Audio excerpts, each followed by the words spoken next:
Hello and good evening, everyone. Welcome to the Business of Property. I am your host, Cheryl Leong from Property Development Australia. At the Business of Property, we interview superstar guests in the property development space that share their expertise, their deals, and their stories to help empower, build, and grow our community of property developers and investors. So hello to Facebook, LinkedIn, and YouTube land. If you're watching the replay, comment in whatever spot it is below or to the left or to the right and put in your questions. Our guest for today is Mark Baker from Super Cashflow Property. And for those of you who have been in the communities and things like that, you've probably seen Mark and his son Stuart Baker around talking about their experience and the projects that they're doing around the rooming house space. Mark has been investing in cashflow property for 30 years, over 30 years, to live solely off the income from his investment properties, and is currently the company secretary and director of the Registered Accommodation Association of Victoria, who is the peak industry body of rooming houses in that state. And so before I welcome Mark on board, the main gist of our conversation today is going to be around the regulatory side of rooming houses and how we can run these very high cash flow, high yield properties. So without further ado, I wish to invite Mr. Mark Baker onto the Business of Property dance floor. How are you, Cheryl? I'm really well, Mark. Thank you for being here. How are you doing? I'm doing well. I mean, I'm recovering from being unwell for the last week, but that's okay. Getting better. Excellent. Well, it's good to have you here. Mark, tell us how you got into this whole realm of high cash flow. And you said you've been doing this for 30 years, so yeah, longer than a lot of us have been born. Yeah, hopefully I don't look that old, but anyway, I started investing in property, I suppose, quite a while ago when I was fairly young, so about 1992, and my focus at the time, was always, if I'm going to buy a property, it's got to make money. I'd hear people talking about negative gearing and all that sort of stuff, and to me, it never made sense. I thought, well, I haven't got a great income. If I'm buying a property that's costing me money, I can't afford too many of those. And my aim was always to buy more, so I had to buy properties that made money. So that was sort of how I started, and sort of built up from there, and ran other businesses and pumped money into buying positive cash flow properties.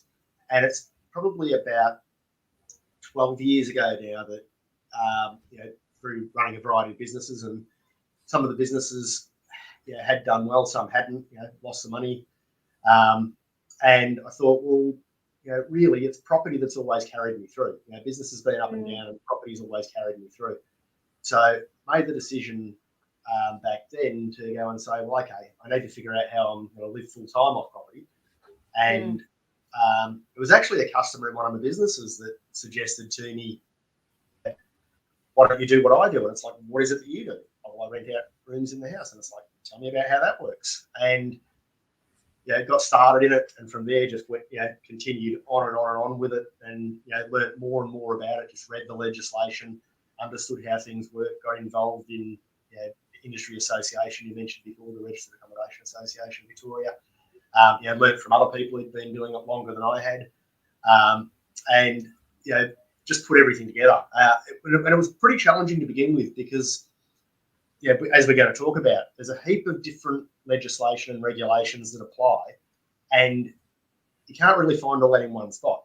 I mean, there's building code, so you can talk to building surveyors about that. There's stuff under health regulations, so you can talk to the council health department about that. There's planning requirements. There's how you manage or operate them, because it's pretty different to normal property management. And I found people that knew their small part of it, like building side or the planning side or whatever, but to put the whole picture together, that was something that I spent a fair bit of time learning off everyone I could to put everything together so it all made sense. And Mark, and because that's the thing, people sort of go, oh, I can start renting out rooms and $200 each. And so what's the pitfall of, I guess, just doing, and I put a disclaimer as well, predominantly you focus on Victoria, so a lot of the legislation that you're talking about relates to Victoria. Yeah. Look, I'm familiar with some of the other states as well, but yeah, you're right. I'm pretty active in Victoria. I suppose the primary things are, well, if we talk building code or national construction codes, that's national. So applies across the whole country, but the primary reason for things in the national construction code are around occupant safety. So, if you've got multiple people living in a building, and well, I suppose the way to describe it, if you've got a family home and you've got a heap of people living there, or even a group of friends that decide to get together and rent a house and share the house, they all know one another. They probably like one another. They're going to look out. You may not. Sorry? You may or may not like each other. That's a different thing. But the way it's looked at is they're likely to look out for one another. So if there's an issue, say a fire in the house, you're going to make sure your family's out. You're going to make sure your mates get out. You probably haven't got locked doors, so it's easy to get people out. If you've got multiple tenancies in the property where people have got separate agreements, and specifically if you've got locked doors, and it may be people you don't know, you may or may not like them, you may not even know whether they're home or not. You're not really interested.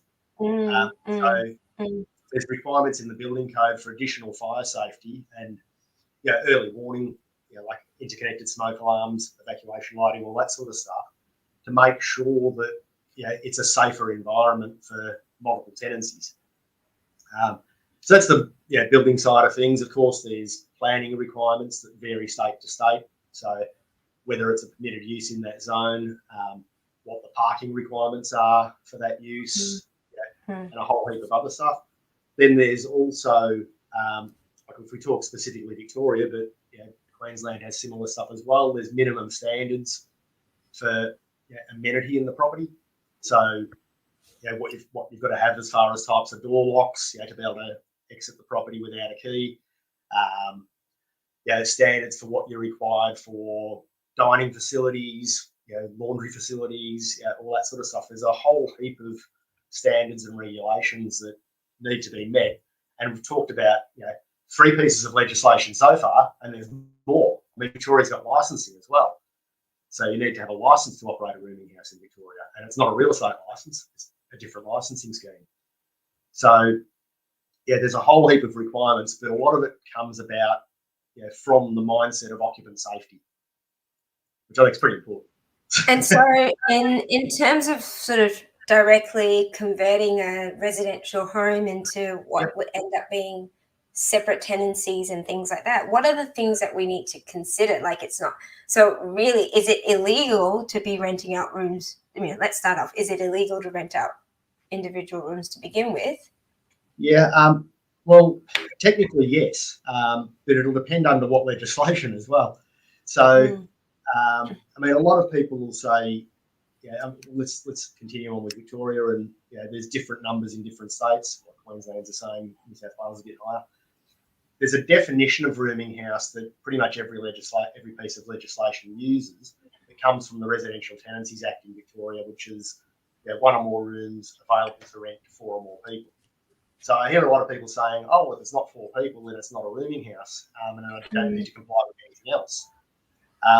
So you're right in that it's not a rooming house. You're not right in the fact that it's not still multiple tenancy and the building code still applies. So actually, I can either get it up or post it a bit later. I've got a copy of a building notice from Victoria. Actually, if I can get that up, I might be able to stick it up on the screen anyway. Maybe not, or I can send it through later. Yeah. A copy of a building notice. I'll post it later. Where on the building notice it says, the use of the building contravenes the Building Act, and that the building is being occupied in contravention of the current occupancy permit. And in this case, the building is being occupied by 3 unrelated persons, as if the building is classed like an occupancy permit for this usage hasn't been obtained. So that was nothing saying it has to be a rooming house, but the building notice says it still needs to be Class 1B because there's multiple tenancies, even though there's only 3 of them. So there is still building requirements, regardless of whether the property needs to be registered as a rooming house or not. Obviously, that means there's some regulations that don't apply. So for that, not a rooming house, don't need a license, don't need to register with council, but the building still has to be the right classification for the use. So you touched really briefly about the classification of 1B. Can you just talk through high level what makes a 1B building? I suppose I've jumped into it a bit, haven't I? Look, so National Construction Code has, and we touched on the fire safety stuff before, there's a heap of different building classifications. So a standard house that people would live in is Class 1A. Class 1A is a detached dwelling, or horizontally separated. If you've got vertical separation like apartments, that moves into Class 2. With to be used as a rooming house, there's 2 classifications in the National Construction Code, and they're Class 1B, which is small or domestic scale. So that's a house of up to 300 square metres that can accommodate up to a maximum of 12 people. And again, that's national. The next building classification would be Class 3, and that's once you exceed either of those things. Now, there's other uses for those building classes, like a bed and breakfast, for example, is also either Class 1B or Class 3, a guest house, a hotel. Like most hotels have got more than 12 people in them and more than 300 square metres, so they're all Class 3. But if you had a small motel or bed and breakfast, they can be Class 1B as well. And there's a heap of different building classifications. Class 1B is basically the permitted use for multiple tenancy buildings. So the fact that you've got a residential house that you're renting out to separate people to begin with, and it's a Class 1A, it doesn't tick the box of rooming. That's right. It needs to be changed to a classification that permits that use. Yeah. And to change, and then the other thing to consider as well is that, again, you touched on it, maximum of 12 people. Yep. But that doesn't mean it's 12 rooms. No, and this is where we get into other things as well, like in the planning scheme. So you can get a planning permit to do something with 12 rooms, or you can go bigger, Class 3 or whatever, but Victoria has a fairly broad planning exemption that typically means you can do up to 9 bedrooms. Fairly straightforward to do. Brisbane has a different one. So Brisbane, you can do up to 5 occupants. Gold Coast, you can do up to 4, and various interpretations in different councils there. New South Wales have brought out some new policies, and they're sort of, depending on zoning, 12 isn't too difficult there, but there's other requirements that would blow out the building size. So there's other factors to consider. So, but from a planning point of view, that's usually what, pseudo limits your number of rooms. It's how much harder it is if you want to go bigger. So if it's usually easier to do what you can do fast. Let's say, 1B, 9 bedrooms, maximum of 12 people. So obviously there are rooms that are sort of what you'd say double couple rooms or whichever. Yeah, sure. And what's this 300 square meters requirement? So that's that's in a couple of places, but the primary one is in the National Construction Code. So it's 300 square metres total floor area of the Class 1B part of the building as measured by the enclosing walls. In Victoria, they have added a requirement in the planning scheme as well, that it's a maximum total floor area of 300 square metres as well to meet the planning exemption. And there's a few issues with the interpretation of planning versus building, but not too difficult to navigate. But basically 300 square metres is your maximum building size without it starting to get fairly costly. Like I said, it doesn't mean you can't go bigger. Yeah. So the question was, does that include garage? Because most houses are built with garages. Yeah. This is where you start getting into technical questions again. From a building point of view, no, because a garage is a Class 10A part of the building. From a planning point of view, an attached garage is often being interpreted by councils as being included in the total floor area. So, look, I think that's something we may see further clarification in the planning scheme. There has been a couple of amendments to clarify some of it in the last couple of years. At the moment, that's a problematic interpretation from a planning point of view in Victoria. Only Victoria. Yeah. Only So in Victoria. Yeah. Yeah. So the point, I mean, just in quick summary, the things where you have people that are looking to, they've got investment properties and they're like, I'm earning $450 a week on this 5-bedroom house. Yep. I want to be able to maximize my rental yield. So there are options there where you can potentially refurbish, retrofit, and change it into a rooming house. But what are some of the things that people need to consider in considering that as one of the options? Look, there's a couple of things with it. One is you would want to make sure you've got plans to confirm the size of the building. If we're doing these for people, we get some accurate plans done, and we start a conversation with the council to make sure that the council's on board as well and agrees with our interpretation of what we're doing before we start spending too much money on the property. There's usually always a solution unless the property is massive. Like if you're way over 300 square metres, we'd need to look at possible solutions, but it just might not be a suitable property. Just because it's going to cost you too much to do it.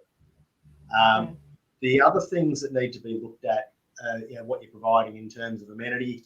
I suppose the thing that I look at is you want to make each person's rented area as comfortable as possible, and always make the common area as uncomfortable as possible, because that's where the fights happen.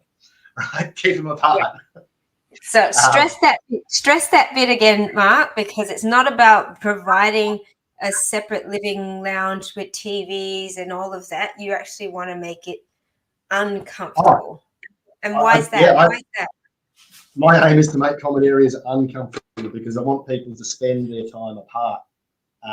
It's not like we touched on before. It's not like a share house where it's a heap of people that have chosen to live together and it's wine and cheese on Friday and we'll all sit around and watch Netflix. That might happen occasionally where you get a few people that get along, but typically people don't want to live with other people. They want their own private space. So we'll always aim to make the private space, each room, as comfortable as possible, so that's where people want to spend their time, and common areas, uncomfortable, so that we minimise the number of fights in the property and minimise the number of disputes. Some of the considerations, I didn't touch on this, but National Construction Code since 2011 also brought in a requirement for disability access for Class 1B buildings. That does create some challenges. Now, there can be some dispensations or deemed to satisfy provisions that can be negotiated when doing a change of use of an existing building based on the age and nature of the building. If you're building new, you're meeting the building code and you're doing disability access. If you're converting a property, not always straightforward, but we can often look at other ways of achieving the desired outcome and getting a solution for people. The bottom line of it is that we've had a massive rise in NDIS, and you've probably had people talk about NDIS properties. There's a lot of other products are available for people who are living with a disability, and there's just not demand. There's not the demonstrated demand in rooming. I'm not opposed to providing access to people with a disability, but it's got to be appropriate to the use and function of what people need, not just a blanket rule, one size fits all. So that's the other thing to consider is, if you've got to do that, can that be achieved? What other possible solutions might there be? And so just very briefly as well, what does universal access require? Does that mean ramps, wider doorways, bathrooms? Are there some of the things that you need to consider when you're looking at disability universal access? Yeah, look, if you've got to provide that, there's a bit to it. It's a simplistic approach to go and say wider doorways. There's also circulation space around doorways. If the doorway's at the end of the hall, then it needs to be even wider at the end of the hall. So there's circulation space around doorways as well. Same with bathrooms. So it's the larger, not only the larger bathroom, but shower seat, things at specific heights. Again, space either side of the door, circulation space around the doorways. But that's the primary things. And it's interesting, some of the things that they've picked to have. So there is the bathroom and access to other spaces, like access to the kitchen, access to the laundry or whatever, but nothing requiring the laundry or kitchen itself to be accessible, just that someone in a wheelchair can get there. So you just can't do your laundry. Look, it's pretty rare that there's much demand for someone with a disability in a rooming house, because there are other, there's plenty of other suitable accommodation, and especially with the rise of NDIS over the last few years, there's a lot more being provided in that space. So I think there's other suitable accommodation, but look, we're not getting away from it. There's more requirements coming into the National Construction Code May next year, and the next amendments for more access requirements even in standard dwellings, circulation spaces, stepless entries, and all that sort of stuff. So reality is it's just something we've got to design around, and it's the way things are going. Yeah. And so what are let's move into the new stuff now. So we've touched briefly on the conversions, the fact that you can potentially, reconfigure, put in some doors, whether it's a more little en-suites and things. And why is it a better outcome to still purpose-built, and why? Look, purpose-built, and I suppose for the things I touched on before, is definitely a better product, and we can go through a number of the reasons for that. But the interesting thing is, I suppose if you look at a standard house was designed to be a family home. Right? So, like we talked about before with the living areas, there's larger common living areas. Bedrooms are typically quite small. They're not intended for people to be spending too much time in the room. You go there to sleep, you're out in the dining room or family room or whatever, watching TV with your family. And you're not too concerned about, because people are only sleeping in there, so you're not too concerned about any noise mitigation or anything like that between rooms.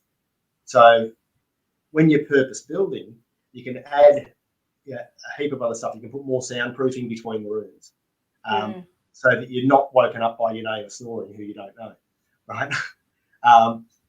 You make the rooms larger and more comfortable. So instead of just fitting a bed and not much else, you can fit comfortable tub chair or whatever, and you can have somewhere you can sit and a study desk or somewhere comfortable to watch TV in your own room, in your own private space. So there's a whole heap of things you can design differently when it's purpose built for that multiple tenancy use, and have less of a shared aspect about it and less interruption or intrusion from the noise that other people might make in their rooms. So definitely a far better outcome when the property is purpose built for use. I suppose, I mean, we touched on some management of that before as well. Much easier if you're treating as individual tenancies rather than having to deal with too much interaction and conflict between people.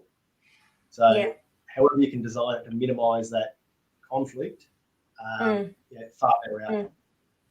And so that's a good segue into managing these properties, because you get these questions all the time, right? How do you manage 9, 12 people, different personalities, different noises, that sort of thing? You manage the properties for your own and clients as well. What's the secret sauce between? It's not property management, it's room management, it's people management as well.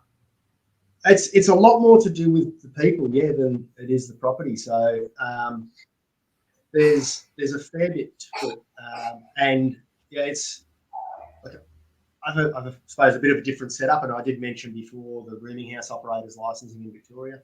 So rather than doing it as property management, we take on the complete role as operator. So we enter into a commercial agreement with the owner of the properties, and we operate under our license, which means we have more autonomy and make more decisions. And that way we can deal with things a lot faster. I think one of the key things in this space is responsiveness. If you look at, I suppose we look through property management, if people are in individual houses, there's not really too much of an issue. I mean, if they've got an issue with the neighbours, they can sort that out. It doesn't affect too many other people. As you get into apartment buildings, you've then also got an owner's corporation manager who manages the stuff to do with the common areas. So a rooming house is sort of like a combination between those. You've got not only to deal with the tenancies, you've got to deal with common area and interactions between people as well. And to do that, you need to be reasonably responsive. You need to be getting on top of issues really quickly before they go out and become something bigger. And some of that can come down to, even at the beginning, like responsiveness when you're getting inquiries and an assessment of people to make sure they're going to be a good fit. Not that you want them living together as such, but they are living under the same roof. So you can't have people that are going to be too disruptive to other people. So you need to assess things pretty early on and pretty quickly. And you've got to be very active. Not like in normal property management where you might deal with an issue every now and then and visit the property every 6 months. We've got someone at the properties probably every week or two, sometimes more often depending on what's happening. Just checking on what's going on, maintaining common areas, making sure that people aren't doing things that are too disruptive and keeping on top of things. So it's very active. Yeah. And how often are you able, because like standard property management, you can arrange a viewing of the inspection of the property every 6 months? Is that right? Is there a difference with rooming? Yeah, there is, because the residency agreement's on the room. So you won't only need to be giving notice for accessing rooms or a room that someone has exclusive possession of. Typically, again, we're talking Victoria, but under the rooming house section of the Act, you can inspect rooms every 4 weeks. Unless there's some issue happening or you've got some concerns, you probably don't typically need to do it that often. But the point is that you can. As far as common area goes, because that is common area, and we talked about block of units before. So in a block of units, the owner's corporation manages the common area. They can deal with that at any time, deal with maintenance in common area, all that sort of stuff. So same sort of thing. Access to common areas of the building anytime. It's just to private rooms where people have exclusive possession that you'd need to have notice and a right of entry, and that's every 4 weeks you can do that. But there's also other requirements too. Like I mentioned before, the fire safety stuff. There'll be essential safety measures requirements on the occupancy permit where you've got to maintain those fire safety devices. So if you've got to maintain those, you need to be able to access the property for that as well. Yeah. And then in terms of when you're doing sort of interviewing people to move into these rooms, is there something special that you need to do differently to a standard property management interview?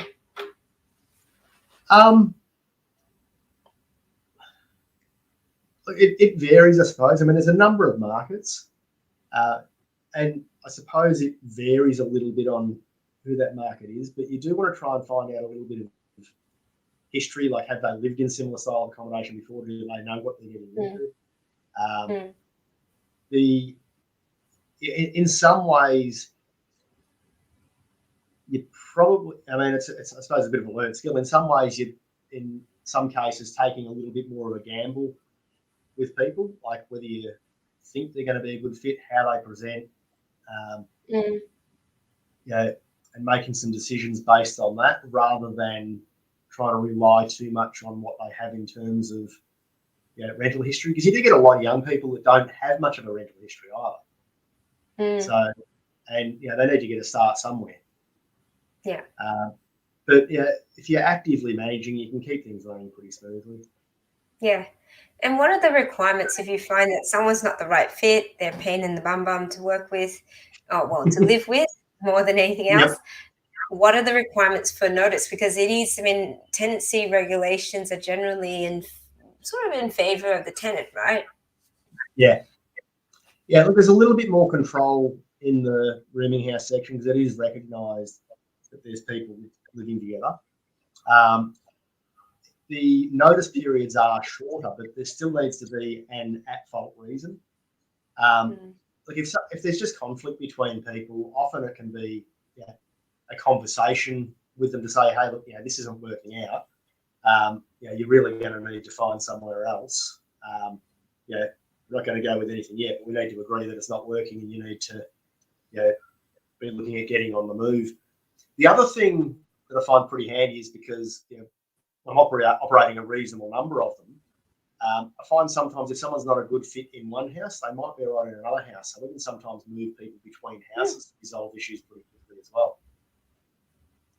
Depending on what areas we've got and what vacancies we've got, but sometimes that can be a faster solution if we've got that available. But a lot of the time it's just communication and dealing with people and say open communication. But like I said, the notice periods under that section of the Act are a lot shorter. I mean, if we talk about rent arrears, for example, I still find this bizarre. In the general tenancy section in Victoria, there is no breach of duty to not pay your rent on time for a normal house. To me, that's just bizarre. How can you pay your rent late and that's okay?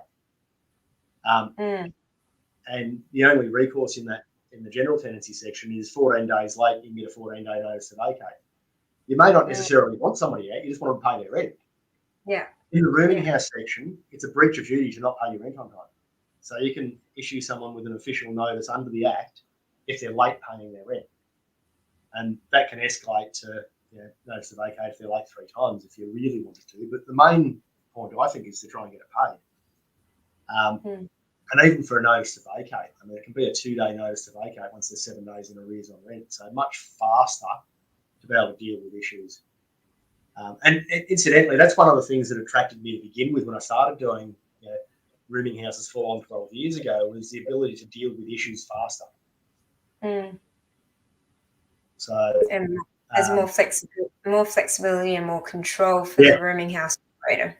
Yeah, because I had lots of issues with standard tenancies. I'm sure lots of people who've invested in property have had. And not to say that I don't with rooming. I mean, there's still issues, and they're probably a little bit more amplified because you've got more people under one roof. But the ability to deal with things so much faster is what was attractive to me. Yeah.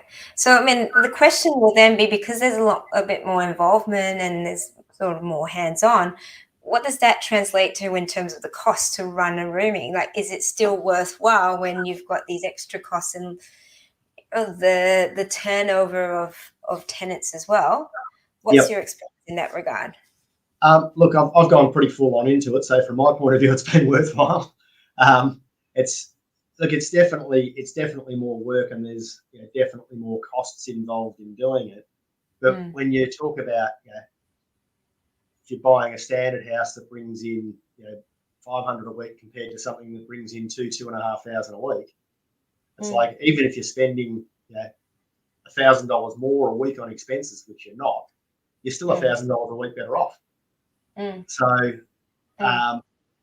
it's not all of a sudden you're getting 4 or 5 times the income. You're not. You're probably netting 2 or 3 times the income because there is more work. And then I suppose there's the decision there. You cut out for that. Do you want to deal with the people yourself, or do you want to engage someone else to do it? Yeah, absolutely. And one of the things I will say, I mean, there's a lot of property managers out there going and putting themselves out to do rooming, and my experience has been a lot of them aren't great. I have met some that are, a lot aren't, and I think it's a different approach on it as well. I haven't touched on this, but the Residential Tenancies Act has multiple sections in it, multiple parts. So there's your normal tenancies, there's rooming houses, even caravan parks are covered in the Residential Tenancies Act. And I often ask people, it's like, would you go buy a caravan park and go get your local real estate agent to manage it for you? It's like, so, Good question. Yeah, yeah. So then I asked the question, what makes you think they can do rooming houses? Yeah, if they've got a proven track record, a different story, or if there's a reason they can do it. Like there's a real estate agency I know that does rooming houses very well, and the director of the agency also owns rooming houses, so of course he understands them quite well. Yes. Yeah, but there's others where that's not the case, and they just think, yeah, oh, well, we can get rent off 9 rooms. Yeah, we want to do that, and they just treat it like normal property management, and it doesn't work. Yeah. They're not good at dealing with conflicts. They're not good at dealing with issues with the property. They think they can just turn up every 6 months, and they just don't provide a service. So look, so bottom line is to have it done properly by someone else. It'll cost you more than normal property management because you need someone who's more active and more responsive. So I'm going to swing back around a bit, Mark, because, you know, the very, very beginning we talked around why you were attracted to this because of the cash flow and all that. And we, you know, the other question we often get will be, well, you've got great cash flow, but you might not get great capital growth. Yep. What do you have to say to that? Look, I can say to that I've had everywhere's gone up. It's like I've had some pretty huge capital growth, especially in the last few years. But the reality is I don't care. You know, what are you going to do with the capital growth? To realise that you've either got to sell the property or refinance if you can to pull more debt out. Most people's long-term goals is to pay down debt anyway. So if you pay down the debt, then the capital value doesn't really matter. As long as you're producing an income from it. One of the things I will say is that rooming houses are probably more an end game strategy. If you're building up, because they can be equity heavy and there'll be money tied up in them. There's some different finance products coming out, but they're not always the easiest thing to finance. But the cash flow from them is great. And I can use some examples. There are properties that didn't cost much. It started a little while ago. One that, as an example, one that I bought for $210,000 12 years ago that is netting somewhere around 60, 70,000 a year. Right. Yeah. So if I'm getting a 30% net from it, do I really care about capital growth? It's paid for in 3 years anyway. But in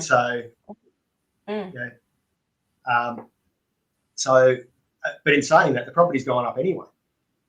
So for me, it's a cash flow. It's a full-on cash flow strategy. So I'll just go wherever the best cash flow is, and growth happens anyway. If it was something where I was doing it to target growth, and look, people have done that. I know people who've had rooming houses for quite a while. I can use a couple of examples.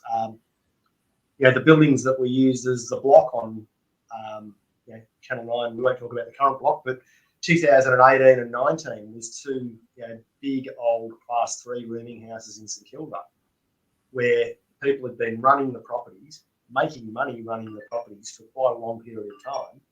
The buildings were old and dilapidated. Channel 9 came along and bought them off them for $10 million. Right, so that was some pretty good land banking as such, if you like.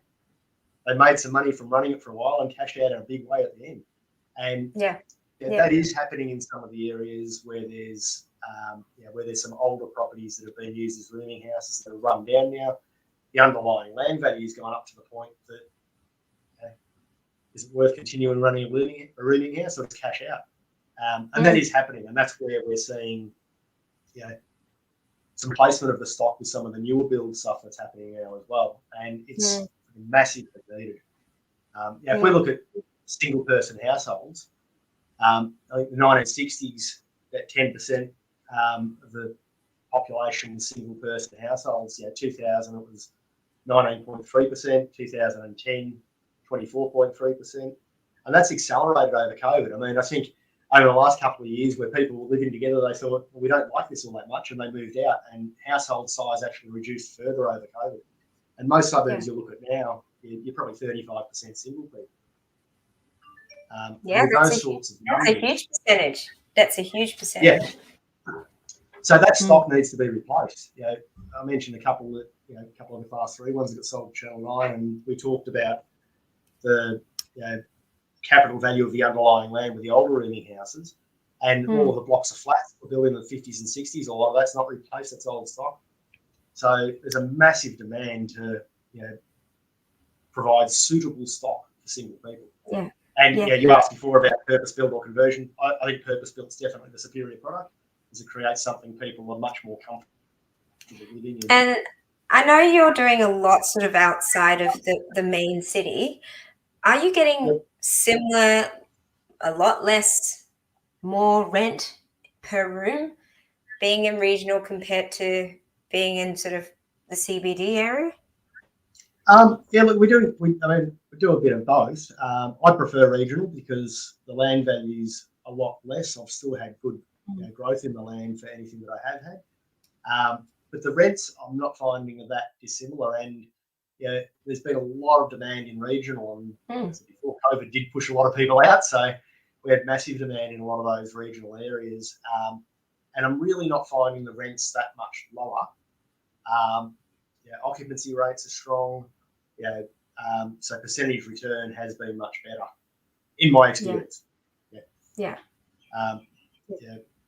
Look, there's good stuff about Metro as well, but it depends. If capital growth's your play, over what time frame? And regionals boomed as well. So I wouldn't be negative about capital growth in regional areas. It's been great. Yeah. And I think that's where people sort of have to look at it comes down to the numbers, right? If you're getting a similar sort of return, and you also raised the point around, equity is great, but how are you going to access that equity as well? So these are really worth considering when you are looking at this, the rooming house, going down the rooming house path, co-living. Note that in each state as well, they're not considered rooming houses. So in Victoria, it's rooming house. In other states, they might be HMOs or co-living. Well, HMO is really UK and Ireland. It's in Australia, you're rooming, boarding, or lodging are the primary ones. New South Wales have brought in a co-living policy, so it's the name of the legislation there. So you're right. And sometimes there's not clear overlap between the policies either. Yeah, absolutely. So if you're really keen to find out, and I know we've covered a whole lot today, so thank you very, very much, Mark. But that's only sort of the tip of the iceberg. Oh yeah. If you're listening to this and it's really piquing your interest, the regulatory side, anything. I mean, Mark's been doing this for many, many years now. Speak to Mark, talk to him about what the options are for you. But really importantly is really weigh up the, where does this sit in your plan of investment or whichever. There are some, we haven't obviously touched on the finance piece, but there are new products that are coming out in terms of finance. There really weren't that many before, right? which is bizarre because it's such a great asset to have.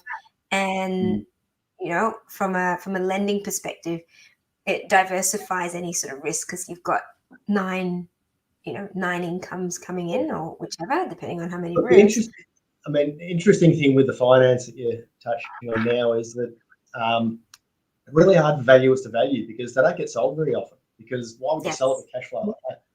So really hard for them to point to any comparable sales. And then, of course, their view is that nobody's buying them because nobody's selling them. Right? So it's a bit of a chicken and egg thing with finance. There is a bit more happening at the moment. Yeah, exactly. So reach out to Mark if you want to find out a little bit more about sort of rooming houses. If you're interested to build something, purchase. Best email would be info@roominghouse.expert, and he is on Facebook as well. So drop him a DM when he's not riding around half of Australia. And thank you, Mark. To head up again. Yeah, that's right. Thank you so much. And if you've got any questions, pop it into the comments. Tag Mark as well if it's Facebook, LinkedIn, or whichever. And thanks. We'll see you again, Mark. Take care of yourself. No worries. if there are any specific questions or something that needs elaborating on, happy to come on again and go into more detail on a certain part of it if that's what people want. Fantastic. That'd be great. Amazing. Thanks for joining us, everyone, on this week on the Business of Property. Make sure you visit and subscribe to our YouTube channel, The Business of Property, where you can find all our past episodes. And if you found value in today's interview and today's show, hit the like button so you get notified. So until next time, Mark, we'll see you and everyone else that's joining us today. Take care. Bye-bye.